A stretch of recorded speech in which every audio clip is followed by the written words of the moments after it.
Hey folks, thank you for being here. Now, through my work over the last 17 years as a journalist, I got a chance to interview a lot of leaders, successful businessmen, and wealth generators, and got an insight into their minds and journey towards wealth creation. So here are a few habits I picked up from them over the years. For those of you who are new here, I'm Sonia Shenoy. I've been a television business journalist for the last 16 years, and last year I moved to independent journalism after achieving financial freedom.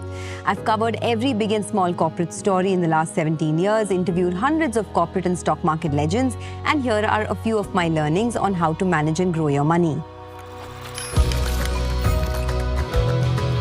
Habit number 1, automation. Automating your investing is one of the key steps to be financially free. In investing and building wealth, consistency is key, and automation ensures that you stay on track even when life gets busy. I plan and automate everything, and I learned this from some of the wealthiest investors I know. Every single month, money goes from my earnings directly to my investments, and only after that my expenses get covered. There's no room for decision making and delaying of my investments. When you have to manually move money every month, you might at times lack the willpower to be consistent in your investment journey, and I try to leave no room for inconsistency when it comes to investing. Habit number 2. It's not about how much you earn, it's about how much you save. This is such an important hack to achieve escape velocity when it comes to wealth creation. Now, all of us always obsess about how much money we earn, but the important part is how much do you end up saving? Do you spend money on unnecessary things? Do you splurge on things you don't need just because the other person has it? People who create real wealth for themselves focus on their internal growth through reading, learning, upskilling, networking, building assets, creating side hustles, and do not really care about external appearances or looking rich. This brings me to habit number 3, spending less than you earn. Keeping your lifestyle in check. As I said, I've noticed most really wealthy people and people with quiet wealth do not care about the latest bags, latest shoes, or the fancy cars. In fact, a lot of stock market investors who have built generational wealth are the simplest people in real life, whose lifestyle has not grown disproportionate to their income. Now, veteran investor Ramesh Damani once told me that despite having a net worth of a few hundred crores, he still drives pretty much the same car, lives in the same house, and interacts with the same set of friends he did over the years. Let's not forget, wealthy people like good experiences and spend on things that money can buy, but they always prefer value over price. Everything you buy must have value, whether it is a stock or the latest car.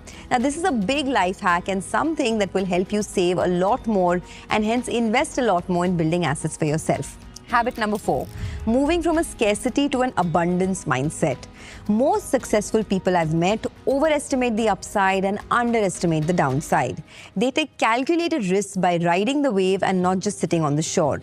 They invest in themselves, they upskill, they learn new things, invest in new businesses, take up new jobs, pivot to a new career, and allow themselves to fail multiple times. Moving from a scarcity to an abundance mindset is a journey. It takes time, it requires a lot of inner work, but once you've unlocked it, there's no real looking back. Habit number 5, thinking long term. I remember my first SIP was just 20,000 rupees per month in Motilal Oswal's FlexiCap fund way back in 2014. In 10 years, I stayed put in that fund, and today the value of a 20,000 rupee monthly installment is upwards of 80 lakhs. In the first few years of your investing journey, you are only buying into the volatility. The real power of compounding kicks in after 5 years. But most people I know cannot think long term, and they lose faith after the first few years when they either see no returns or see losses in their portfolio. I have interviewed legendary market investors who have held stocks even after they have fallen 40% from the top and halved in their portfolio, while most people sold. So thinking long term is a great habit to inculcate. A lot of wealthy people plan everything with a 5, 10 and 20-year time frame. Compound interest is magical, but only if you give it time. Habit number 6. Most wealthy people start early.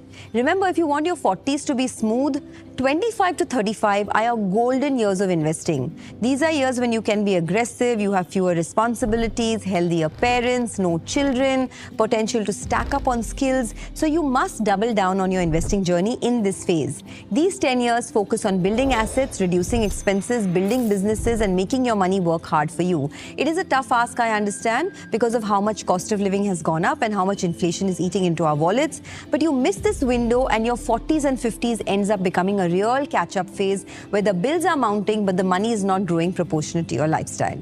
Habit number 7, System 2 thinking. Now, this is a very common habit of wealthy people. It was even covered in the book Thinking Fast and Slow, if you remember. Now, System 1 thinking is when you react immediately with no effort and no sense of control in any situation.